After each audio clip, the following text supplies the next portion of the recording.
The massive doors of the Galactic Council chamber opened with a deep hum that resonated through the crystalline walls. Delegates from 1,000 worlds filled the circular arena, their forms as varied as the stars themselves. Some floated in containment fields, others stood on multiple limbs, and a few existed as clouds of sentient gas within specialized chambers. At the center podium stood Ambassador Thalen, a tall being whose skin shimmered like oil on water.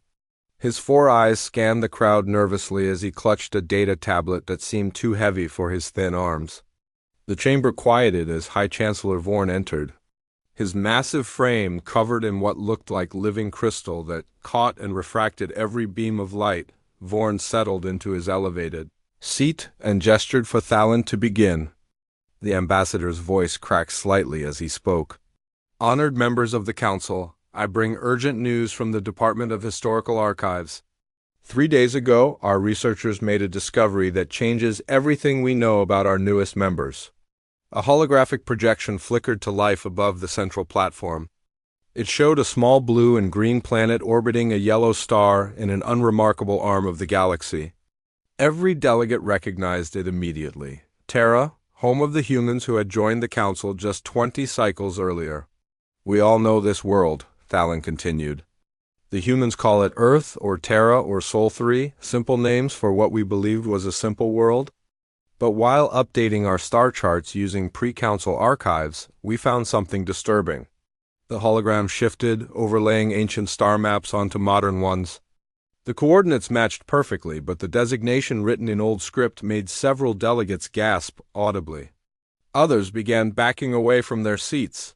The ancient records call this world by another name, Thalen said, his voice dropping to almost a whisper.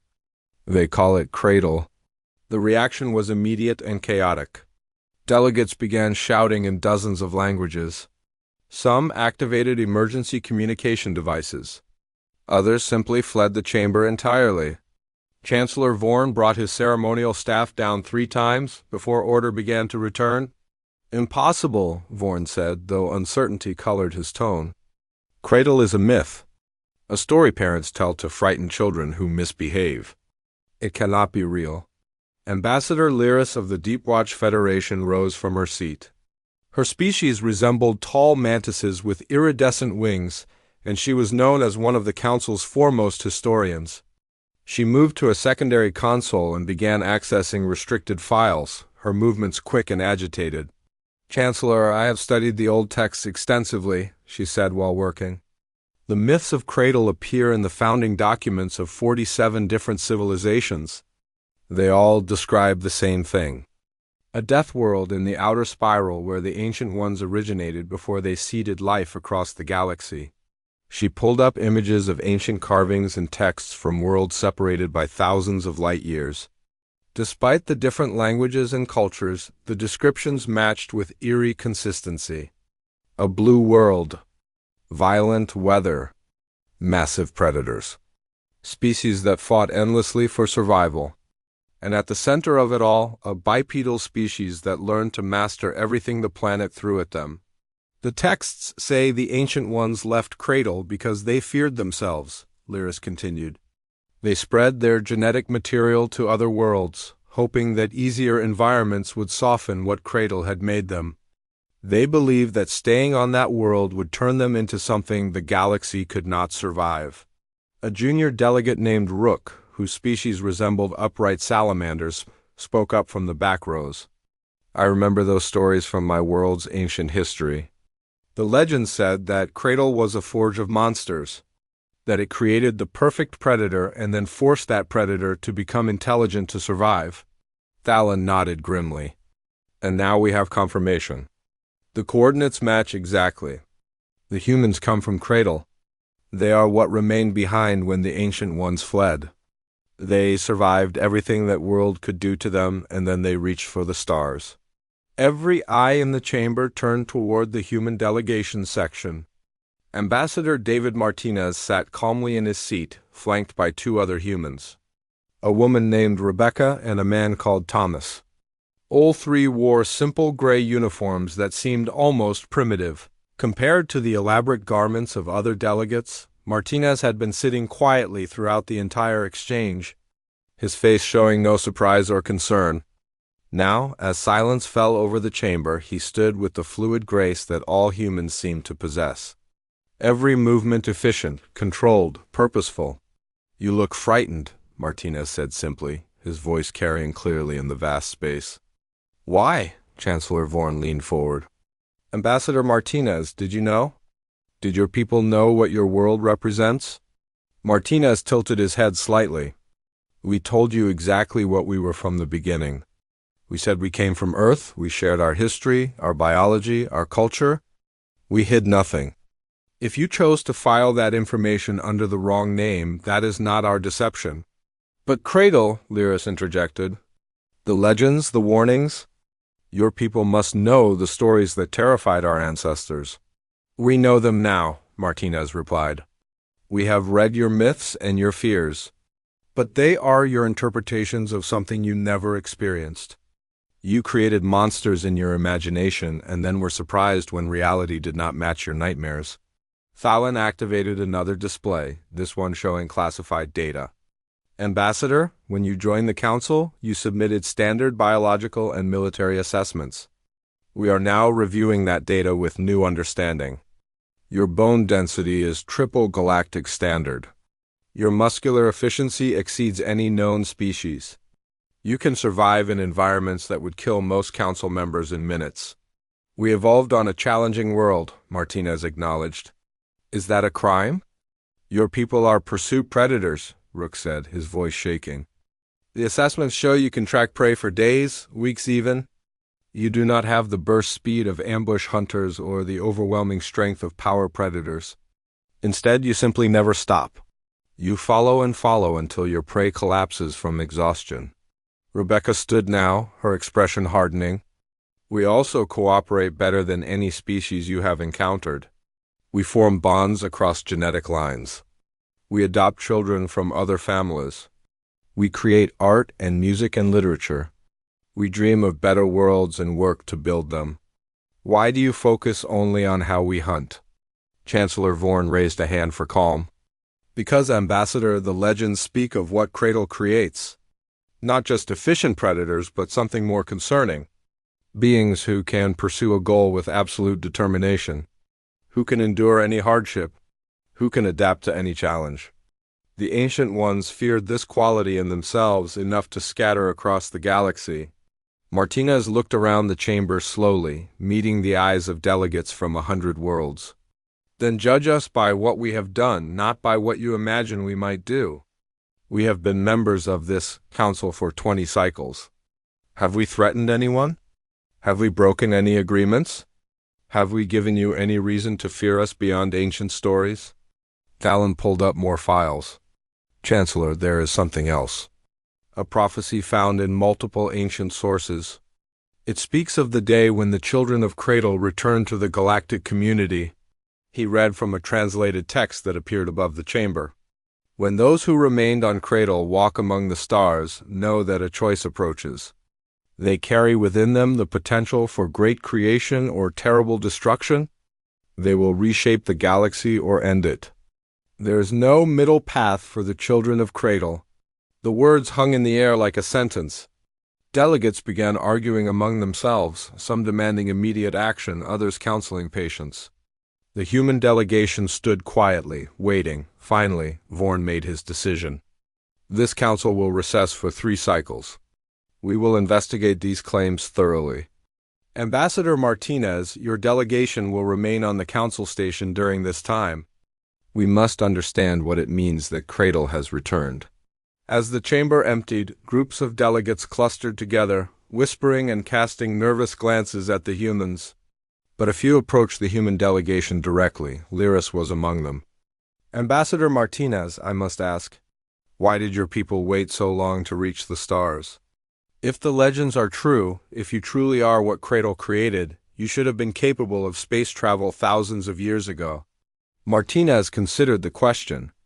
Because being capable of something and being ready for it are different things. We had to learn lessons that our world could not teach us. We had to understand that strength without wisdom is just violence. That survival at any cost leaves you with nothing worth surviving for.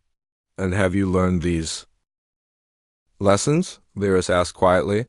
We believe so, Thomas spoke for the first time. But I suppose that is what this investigation will determine. As the humans walked toward their quarters, the galaxy watched and wondered. Cradle had sent its children to the stars.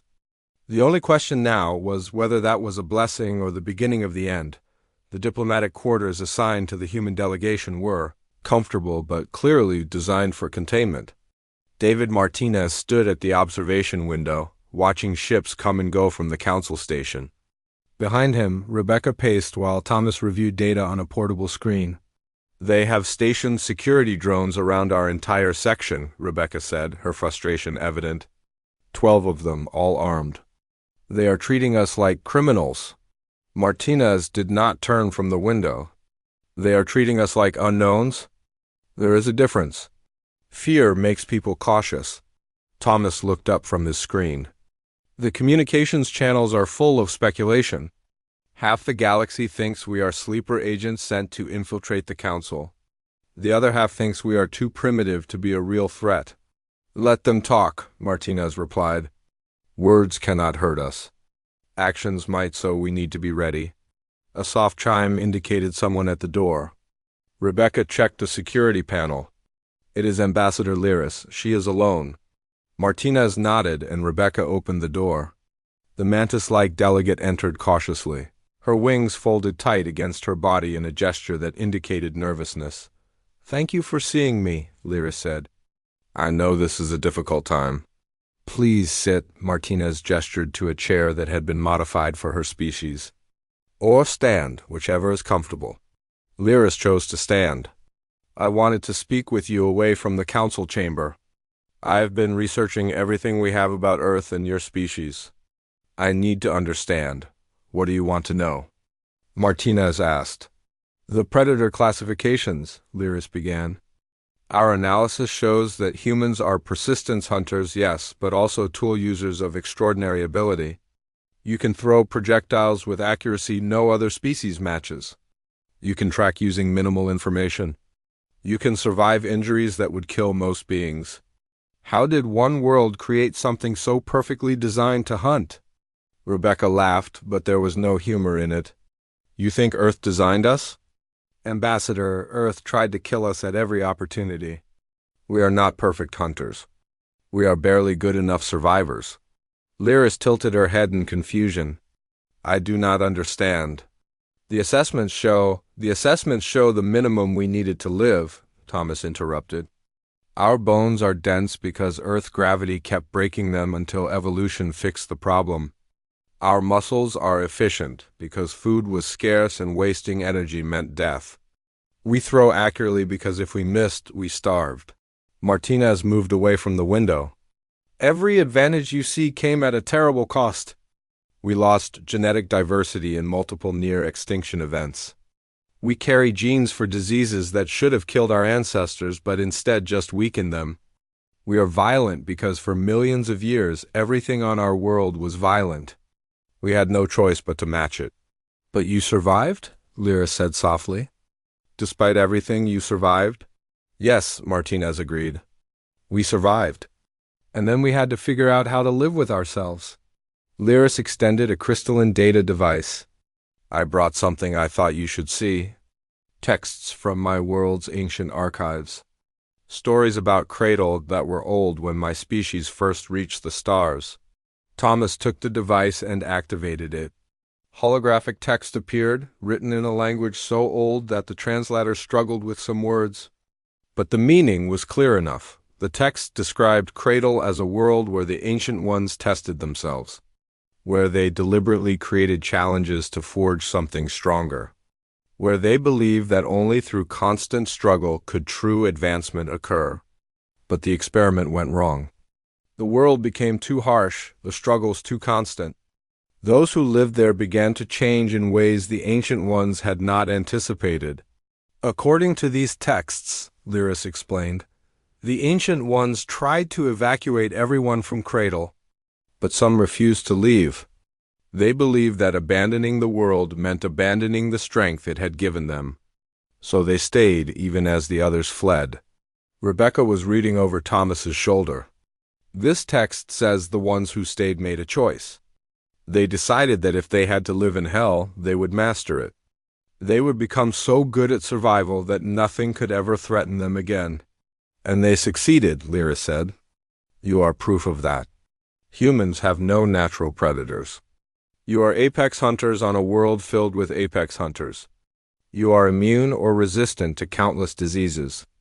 You can adapt to almost any environment. Martinez nodded slowly. What you are describing is called evolution through pressure. It is not unique to Earth. Any harsh environment will create specialized survivors. But Earth did not just create specialists, Lyris countered. It created generalists who excel at everything. You can survive in frozen wastelands and scorching deserts. You can swim, climb, run for impossible distances. You can eat a wider variety of foods than almost any species. You are not adapted to one niche. You are adapted to all of them. Thomas closed the holographic display. You are trying to figure out if we are dangerous. The answer is yes, we are. Every species capable of space travel is dangerous. The question is whether we are dangerous to you specifically. And are you? Lyris asked directly. The three humans exchanged glances. Finally, Martinez spoke. We do not want to be. We joined the council because we hope to find others like us. Not physically like us, but beings who had struggled and survived and decided to build something better than war. We have had enough war on Earth to last 1,000,000 lifetimes. Tell me about your wars, Lyris requested. Rebecca pulled up a display showing Earth's history. The timeline was shocking. Conflicts that lasted years, decades, even centuries. Weapons that grew more destructive with each generation. Nations rising and falling in cycles of violence.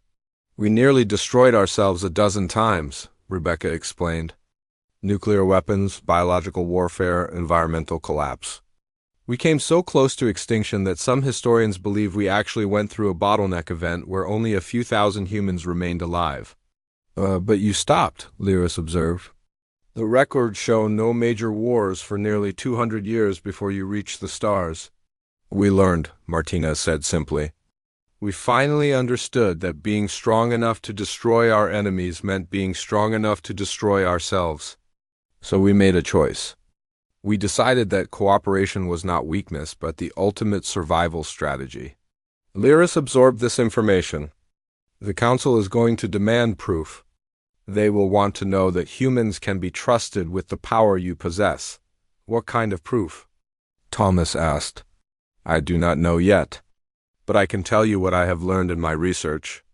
The prophecy the first mentioned in the chamber is not the only one. There are others, and they all say similar things. The children of Cradle will either unite the galaxy or tear it apart. They will either bring an age of peace or an age of ashes. Rebecca crossed her arms. That is not a prophecy. That is a description of choice. Anyone with enough power faces that decision. Perhaps, Lyris acknowledged. But the text suggests that humans will face this choice on a galactic scale. That whatever you decide will affect every living being among the stars. Martinez returned to the window. Outside, more security drones had arrived. They are increasing surveillance. Lyris followed his gaze. The Council is afraid. Can you blame them? They have just learned that their newest members come from a world of nightmares. Earth is not a nightmare, Rebecca said firmly. It is home, it is beautiful and terrible and precious. It made us what we are, and we do not apologize for that. I am not asking you to apologize, Lyris replied. I am trying to understand. The texts speak of Cradle with fear, yes, but also with awe. They describe it as the ultimate test. A world that demanded everything from those who lived there. Thomas pulled up images of Earth, forests and oceans, mountains and plains, storms and sunlight. It demanded everything and gave us everything in return. The capacity to adapt, the ability to endure, the intelligence to overcome what we could not survive, and most importantly, the wisdom to know when to stop fighting. I hope that is true, Lyris said quietly, because the Council is going to test you. They will push to see if humans react with violence or patience. They will challenge you to prove that you are more than what Cradle made you. Martinez turned to face her directly. We are exactly what Cradle made us. We do not pretend otherwise. But we are also what we made ourselves. The choice between creation and destruction is one we face every day, and every day we choose creation.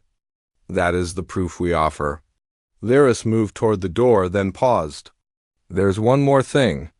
The investigation is being led by Overseer Crane. He is from the Sentinel hegemony, a species that has never known real hardship. Their world is a paradise, and they believe that violence is a choice, not a necessity.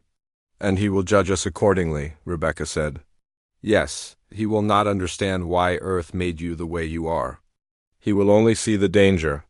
After Lyris left, the three humans stood in silence for a long moment. Finally, Thomas spoke. This is going to get worse before it gets better, Martinez nodded.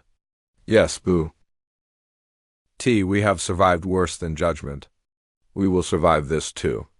Outside, the galaxy held its breath, waiting to see what the children of Cradle would do next. Overseer Crane sat in his private office reviewing the human files for the 7th time. His species, the Harmonious, were tall and elegant, with skin that shifted through soft pastel colors based on their emotions.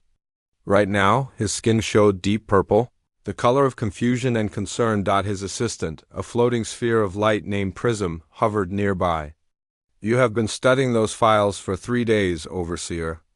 Have you found what you are looking for? Crane leaned back in his chair. I am trying to understand how a species like this exists. Every biological report contradicts itself. They are fragile but durable.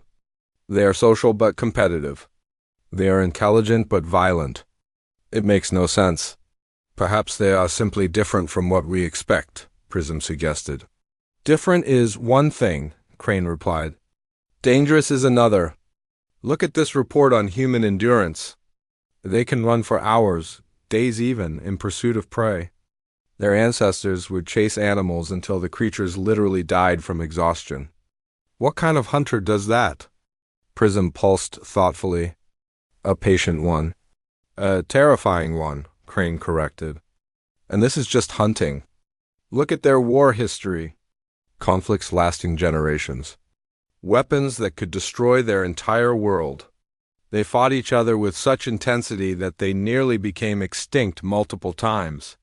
But they stopped fighting, Prism pointed out. Their last major war was 2 centuries ago. Crane's skin flickered to orange, indicating skepticism. They stopped fighting each other. That does not mean they stopped being fighters. What happens when they decide the Council is their enemy? Can we stop them? A knock on the door interrupted their conversation. Ambassador Lyris entered without waiting for permission, her wings vibrating with agitation. Overseer Crane, I need to discuss your investigation methods. Crane's skin shifted to calm blue. Ambassador Lyris, I am following standard protocols for evaluating potential threats. You are treating the humans like criminals, Lyris countered. Increased security, restricted communications, invasive surveillance. This is not an investigation. It is imprisonment. It is caution, Crane replied. The humans come from Cradle. Do you understand what that means?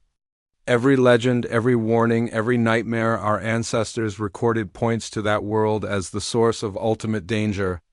Lyris moved closer to his desk. I've been studying those same legends. I have also been speaking with the humans themselves. Do you know what I found? They are people. Complicated, contradictory people, yes, but people nonetheless. Crane pulled up a holographic display. Let me show you what I found. Human combat statistics from their own military records. In simulated warfare exercises against Council defense scenarios, human tactics succeed 94% of the time. They think like predators because they are predators. They think like survivors, Lyris argued. There is a difference. Is there? Crane stood and walked to the window overlooking the council chambers. I am from a world where violence is almost unknown.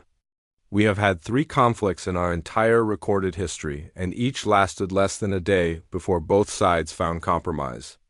The idea of war lasting years, of fighting continuing even when both sides are losing, it is incomprehensible to me. That is exactly the problem, Lyra said. You cannot judge them by our standards.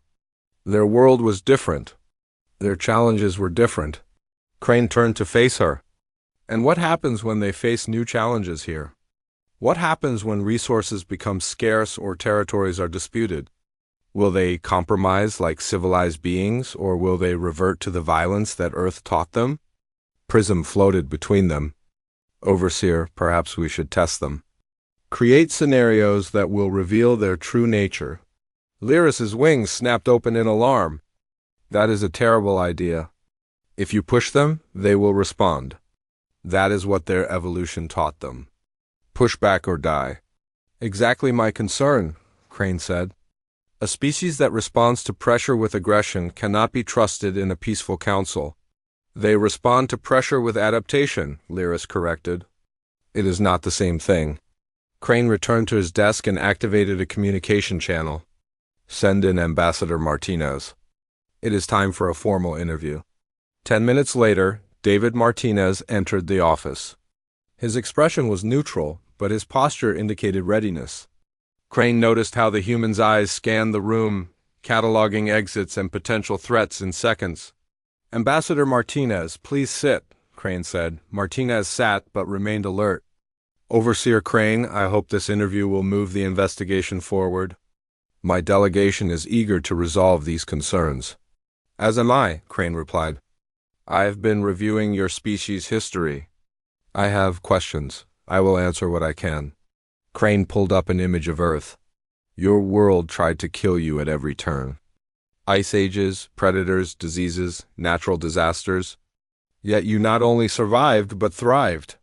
How? Martinez considered the question. We adapted. We learned. We cooperated. No single human could have survived alone, so we formed groups. We shared knowledge across generations. We built tools and shelters and eventually civilizations. But you also fought, Crane said. Constantly, brutally, endlessly. Why? Because resources were limited and survival demanded competition, Martinez answered. In a world where everything wanted to kill you, you learned to protect what was yours. Crane's skin shifted to red, indicating alarm.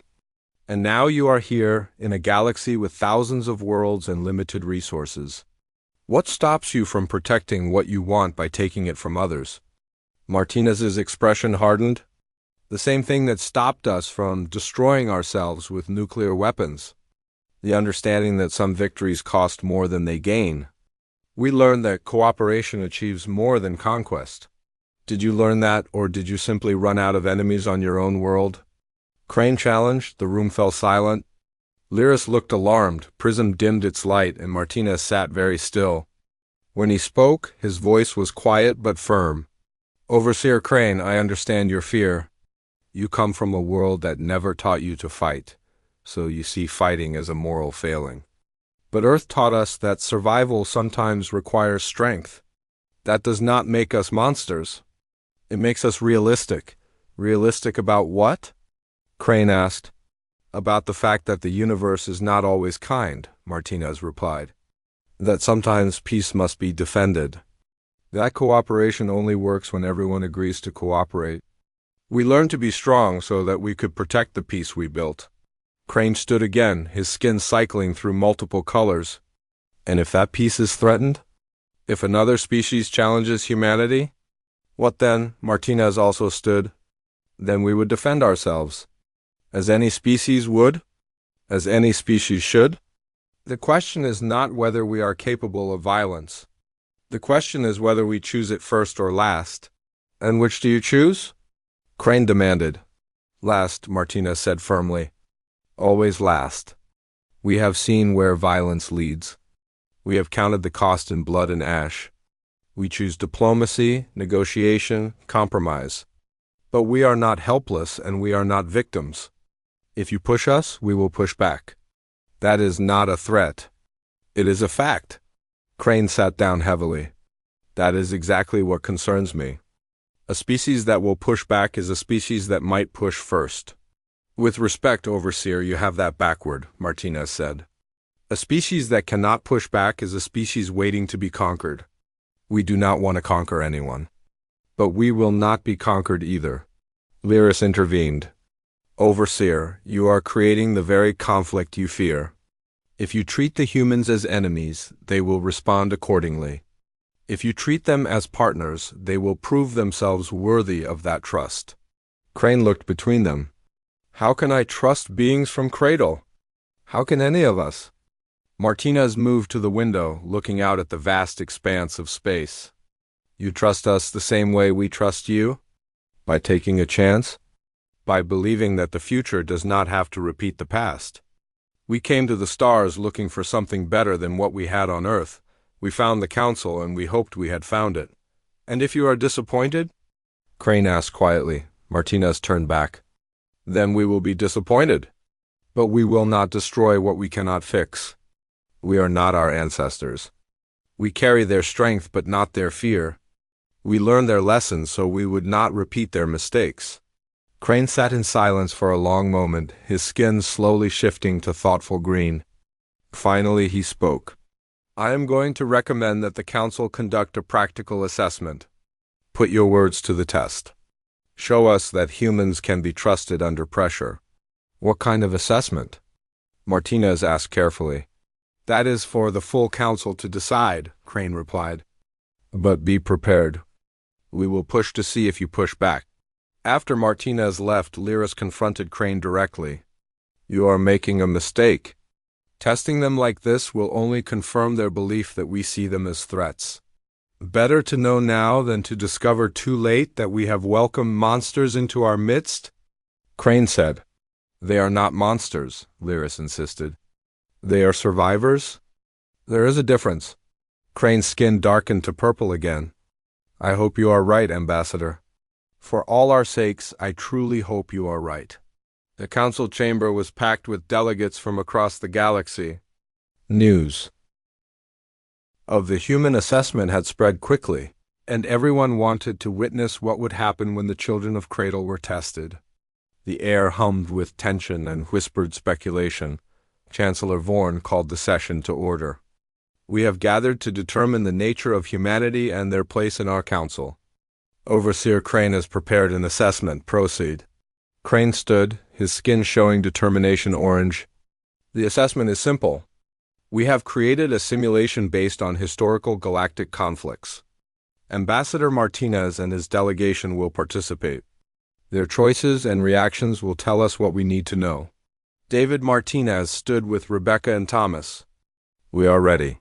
The chamber's central platform transformed into a holographic environment. It showed a star system with 3 inhabited planets, each home to different species. Resource markers indicated valuable minerals on one world, agricultural capacity on another, and strategic location for the third. Crane explained the scenario. This simulation represents a real conflict from Council history. 3 species claimed the same system. Each had legitimate needs. Each refused to compromise. The result was war that lasted 40 years and killed billions.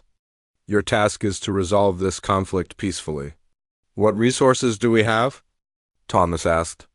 Only your words and your wits, Crane replied. Just as these species had. Let us see if humans can do better. The simulation activated. Holographic representatives of 3 species appeared, each arguing their position. The builders needed the minerals to repair their dying homeworld. The farmers required the agricultural planet because famine threatened their population. The navigators claimed the strategic location was essential for their survival as a spacefaring culture. Rebecca studied the scenario quickly. They are all right. Each species has a legitimate need, which is why they went to war, Crane said. Each believed their survival outweighed the others. What would humans do? Martinez walked through the holographic display, examining each planet carefully. The problem is that they are thinking in terms of exclusive ownership. Only one species can have each resource. That was their assumption, yes, Crane confirmed. Then we change the assumption, Martinez said. He turned to the holographic representatives. What if we propose a shared system? The builders get mining rights on the mineral planet. The farmers get agricultural development on their preferred world. The navigators get transit authority through the strategic location. The holographic builders responded as programmed based on historical data. And who controls the system? Who makes the rules? A joint council, Rebecca suggested. Representatives from all three species. Decisions require unanimous agreement. The farmers objected. Why should we trust our food supply to others? Thomas stepped forward. Because cooperation is more efficient than conflict. Look at the energy and resources each of you would spend fighting. Now imagine using those same resources to develop the system together. You would all be better off. The simulation calculated the historical responses. The species argued, questioned, demanded guarantees. The humans patiently addressed each concern, finding compromises, suggesting safeguards, building trust through careful negotiation. 3 hours later, the simulation ended. The holographic species had agreed to a shared development plan. No war, no deaths. Just cooperation. The council chamber erupted in discussion. Some delegates seemed impressed. Others remained skeptical. Crane's skin flickered through multiple colors before settling on uncertain yellow. An interesting result, Crane admitted. But this was just one scenario. Let me show you another. The simulation reset showing a new situation. A species called the Devourers had developed weapons that threatened neighboring systems. They claimed they needed these weapons for defense, but their neighbors felt threatened. Historical records showed this led to a preemptive strike that escalated into genocide. Resolve this, Crane challenged. Martinez studied the new scenario. The Devourers were aggressive, paranoid, and heavily armed. Their neighbors were frightened and considering military action. The situation was a powder keg. This one is harder, Rebecca observed. Because violence seems inevitable, Crane said. Sometimes there are no peaceful solutions. What do humans do when words fail? Martinez approached the holographic Devourers. Why do you feel threatened? The simulation responded based on historical data. Because we are surrounded by species that hate us. They envy our strength. They plot our destruction. And you respond by building bigger weapons, which makes them more afraid. Which makes you build even bigger weapons, Thomas said. It is a cycle that ends in death. Better their death than ours, the holographic Devourers replied. Martinez paused, thinking. Then he did something unexpected. He turned to the neighboring species. You are planning to strike first, are you not? To destroy the Devourers before they destroy you. The simulation confirmed this. The neighbors had already begun military preparations. Then let me ask you both something, Martinez said. What happens after the war? Even if you win, how many of your people die? How much of your civilization is destroyed? And what do you gain except survival? Survival is enough, both sides answered simultaneously. Is it? Rebecca challenged. Because it seems to me that you are both so focused on surviving that you have forgotten what you are surviving for. What is the point of living if all you do is fight? The chamber went very quiet. Even Crane seemed taken aback by the question. Thomas continued the thought. Here is what we propose. A mutual reduction of weapons monitored by neutral council observers. Gradual disarmament that leaves both sides secure but not threatening. Cultural exchanges so you stop seeing each other as enemies. Trade agreements so you need each other alive more than dead. They will never agree, Crane said. The historical record shows they were too far gone. Then we change history, Martinez stated. He addressed both holographic sides. You can choose war and maybe survive it, or you can choose peace and definitely thrive from it. Earth taught us that survival at any cost leaves you with nothing. We learned to want more than just survival. We learned to want lives worth living. The simulation calculated probabilities based on the human intervention. Slowly, the tension levels decreased. The weapons counts started to drop. The neighboring species began tentative communications. It was not perfect and it was not fast, but it was progress. Crane stopped the simulation. Enough, I have seen what I needed to see, and what is that? Martinez asked. Crane's skin cycled through colors before settling on a mix of blue and green. That humans are exactly what I feared. You are dangerous. You are capable of violence. You understand war better than species that have actually fought wars, but— He paused, his skin shifting to warm gold. You also understand peace better than I expected. You see solutions where others see only conflict. You find compromises that should not exist. You refuse to accept that violence is inevitable even when it seems obvious. Chancellor Vorn stood. Overseer Crane, what is your recommendation? Crane looked at the human delegation for a long moment. I recommend that we accept humanity fully into the Council. Not despite what Cradle made them, but because of it. They are strong enough to fight, but wise enough to choose peace first. That is what the galaxy needs. The chamber exploded with reactions. Some delegates cheered. Others protested. Arguments broke out across the floor. Vorn brought his staff down repeatedly until order returned. We will vote, Vorn announced. But first, I want to hear from Ambassador Martinez. You have passed the assessment. What do you say? Martinez looked around the chamber at thousands of watching faces. I say that we are grateful for this chance. Earth made us survivors, but we want to be more than that. We want to be builders, explorers, friends. We came to the stars hoping to find others who had struggled and overcome their struggles. We found you. But we are not like you, called out a delegate from the back. We did not come from death worlds. We do not have your strength or your violence. No, Rebecca agreed. But you have your own strengths, your own wisdom, your own ways of surviving. We do not want you to be like us. We want to learn from you as you learn from us. Thomas added, Cradle taught us to survive. But you can teach us to live. That is why we need the Council. That is why we need you. Vorn nodded slowly. Then we shall vote. All in favor of granting full membership status to humanity? Lights flickered across the chamber as delegates registered their votes. The count took several minutes. Finally, Vorn announced the result. By a vote of 73% in favor, humanity is granted full council membership. Welcome, children of Cradle. May you find among the stars what you could not find on your world alone. The chamber erupted in applause mixed with some protests. But the decision was made. Humans were now full members of the Galactic Council. As the session ended, Ambassador Lyris approached the human delegation. You did well? Better than I hoped. We almost failed, Martinez admitted. I could see it in their faces. Many still fear us. Fear is not the opposite of respect, Lyris said. They fear you because they respect your capabilities. Now you must show them that their respect is deserved. Rebecca smiled. Oh. Knee step at a time, Ambassador? One step at a time. That night, as the human delegation rested in their quarters, they looked out at the galaxy stretching before them.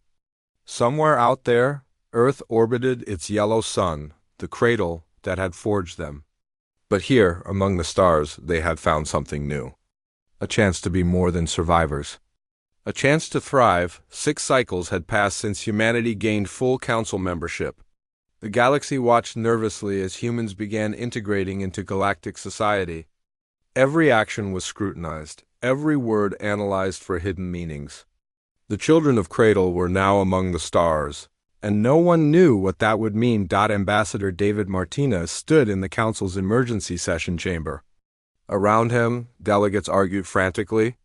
A crisis had emerged in the outer territories. A species called the Ravagers had launched attacks on 3 different systems simultaneously, ignoring all attempts at communication. We must respond with force, demanded General Brock of the Sentinel Armada. His species resembled armored bears, and they controlled the Council's primary military forces. The Ravagers understand only strength. Force will escalate the situation, countered Mediator Essence, a being of pure energy who specialized in conflict resolution. We should send diplomatic envoys. We sent envoys, Brock growled. They were killed. We sent messages. They were ignored. We offered aid. They laughed. These creatures want only destruction. Chancellor Vorn looked exhausted. The question before us is simple. Do we defend our member worlds with military action, or do we continue attempting peace while our citizens die? Every eye in the chamber turned to Martinez. He had been silent throughout the debate, listening and learning. Now, as a full council member, his voice carried weight. Ambassador Martinez, Vorn said, your world has experience with conflicts like this. What would humans do? Martinez stood slowly. We would ask why. Why are the Ravagers attacking? What do they want? What drives them? Does it matter? Brock challenged.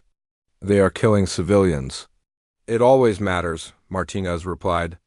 On Earth, we learn that violence without reason is rare. Even the most brutal conflicts have causes. Find the cause, and you can find the solution. Mediator Essence pulsed with interest. Our intelligence reports suggest the Ravagers are desperate. Their home system is dying, their sun failing. They need new worlds quickly. Then they should ask for help, not attack, Brock argued. Rebecca, who had been studying tactical displays, spoke up. General Brock, look at their target selections. They are not attacking heavily populated worlds or strategic positions.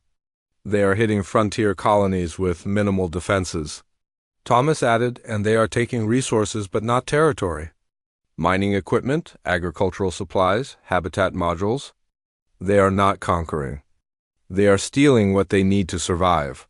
That does not excuse their actions, Vorn said. No, Martinez agreed. But it explains them.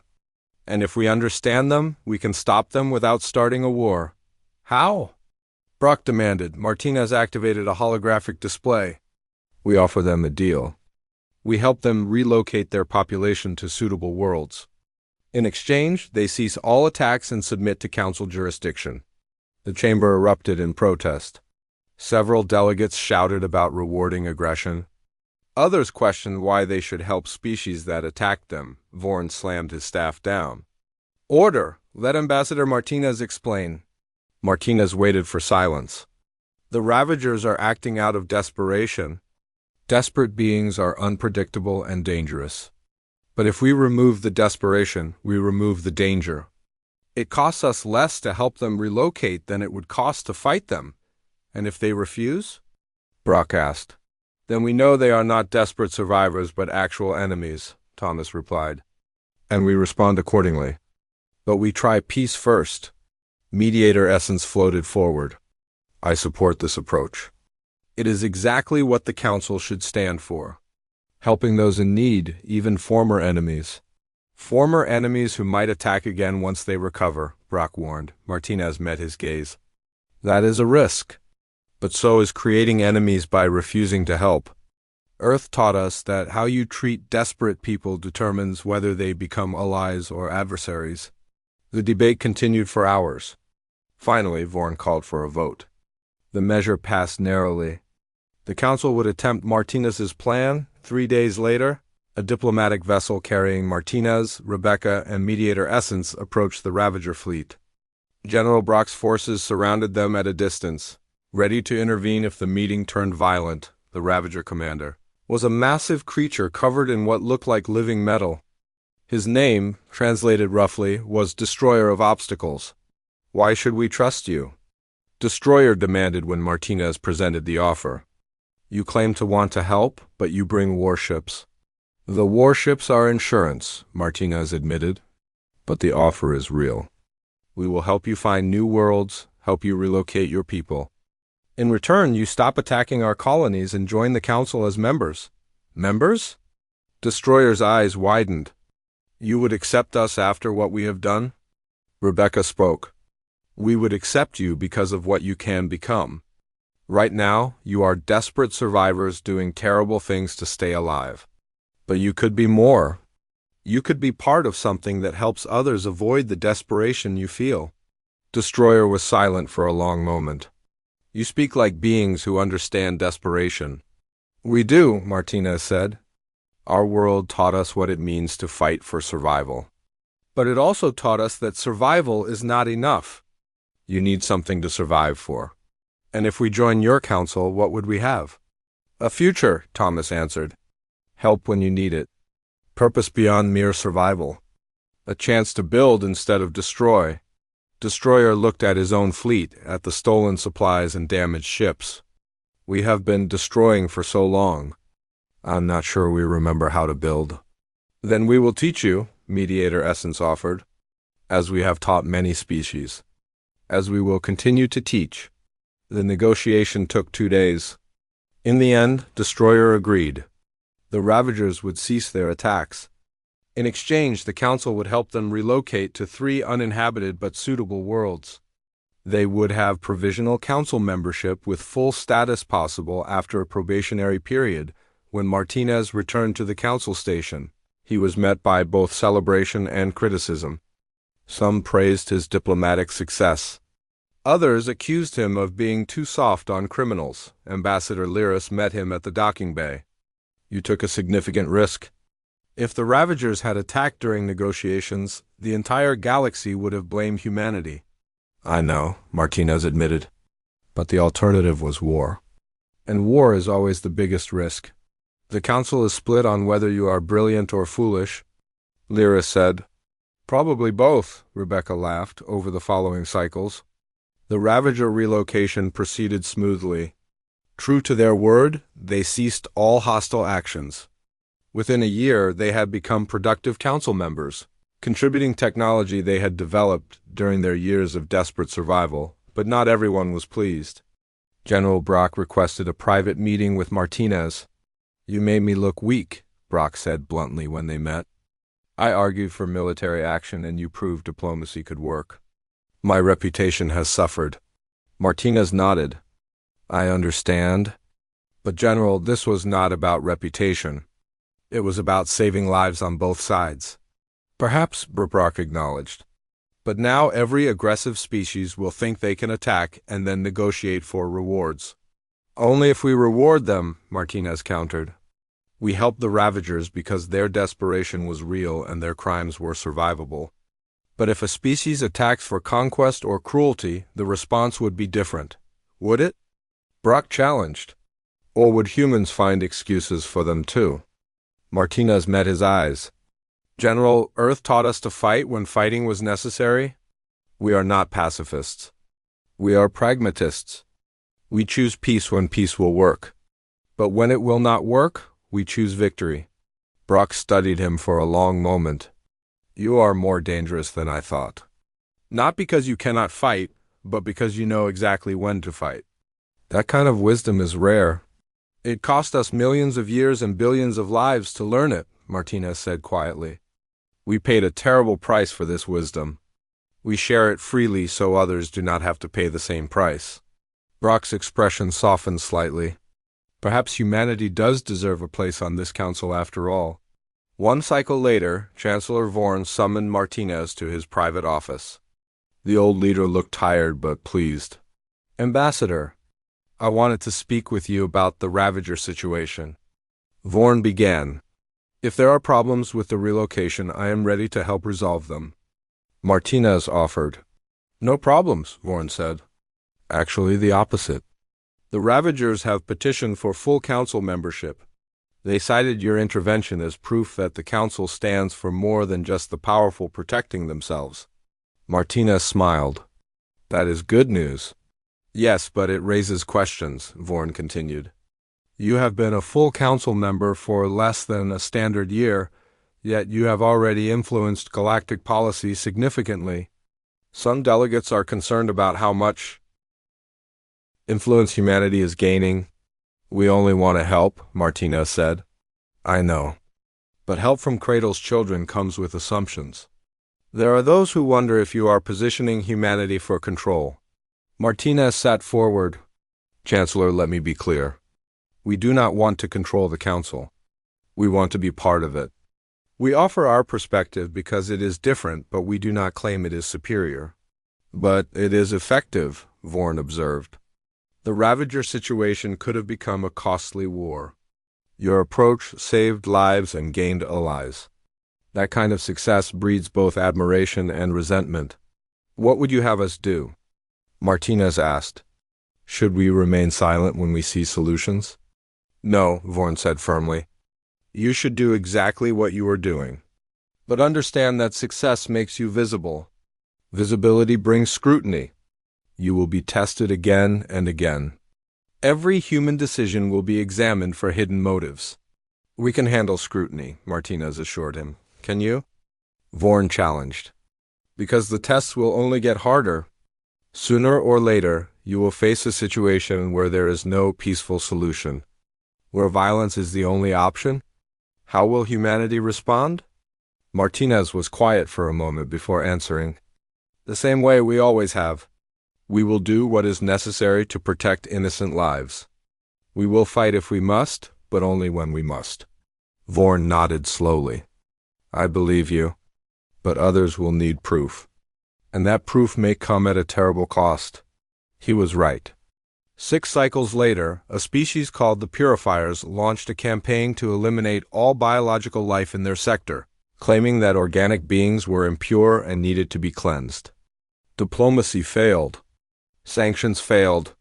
Nothing worked. When the Council finally authorized military action, it was humanity that led the tactical planning. It was human strategies, born from Earth's brutal history, that turned the tide. And it was human persistence that saw the campaign through to the end. The galaxy watched as the children of Cradle showed what they could do when peace failed. They fought with precision and efficiency, minimizing casualties on both sides even while achieving victory. They demonstrated that being dangerous and being cruel were not the same thing. When it was over, Ambassador Lyris found Martinez standing at an observation window, looking at the stars. You are thinking about Earth, she said. Always, Martinez admitted, wondering if we are honoring what it taught us or betraying it. You are honoring it, Lyris assured him. Cradle made you strong so you could protect the weak. Made you fierce so you could defend the peaceful. You are exactly what the galaxy needs. Martinez smiled sadly. I hope the galaxy agrees with you. They will, Lyris said with confidence, because you keep proving that strength and wisdom can coexist. That is Cradle's real gift to the galaxy. Not fear, but hope. As they stood together watching the stars, the galaxy continued to turn. Somewhere out there, Earth orbited silently, the cradle that had forged humanity. And across 1,000 worlds, people looked up at those same stars and wondered what it meant that the children of Cradle now walked among them. The answer they were learning was not terror or conquest. It was partnership. It was growth. It was the chance to build something better than what came before, and that, perhaps, was the greatest legacy Cradle could offer. Not monsters, but teachers who remembered the cost of violence and chose peace whenever possible. Not conquerors, but allies who understood both the necessity of strength and the wisdom of restraint. The children of Cradle had come home to the stars, and the galaxy, slowly but surely, was learning to welcome them. 2 halves retriclod can make mistakes. Please double-check responses.